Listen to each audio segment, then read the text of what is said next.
Trump উপযাচক হয়ে হঠাৎ যেন শান্তির বার্তা দেবার জন্য হাজির হয়ে গেলেন।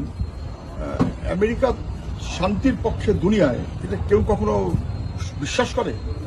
ট্রাম্প তো যুদ্ধবাজ, আমেরিকা তো যুদ্ধবাজ, হয় এখানে নয় ওখানে, সারা বছর কোথাও না কোথাও যুদ্ধের পিছনে আমেরিকা আছেই, সে গাজাতেই হোক অথবা আফ্রিকার কোনো একটা দেশেই হোক। তাহলে হঠাৎ করে যুদ্ধবাজ ট্রাম্প এরকম করে এগিয়ে আসলেন কেন? এবং যা বলছেন চোখ রাঙিয়ে ভারত সরকার চুপ করে থাকলো কেন? এবং উনি তো বলে দিলেন, বুঝিয়ে দিলেন যে ব্যবসা। তাহলে আমেরিকার ব্যবসা এবং সেইখানে কোথায় কার কি সম্পর্ক আছে সেই কারণে কি ভারত সরকার চুপ করে থাকলো? একটা প্রতিবাদ করতে পারলো না? ইন্টারফারেন্সের বিরুদ্ধে বলতে পারলো না? যুদ্ধবাজ আমেরিকার বিরুদ্ধে বলতে পারলো না? কে বাবা তুমি আমার কাশ্মীর নিয়ে নাক গলাচ্ছ?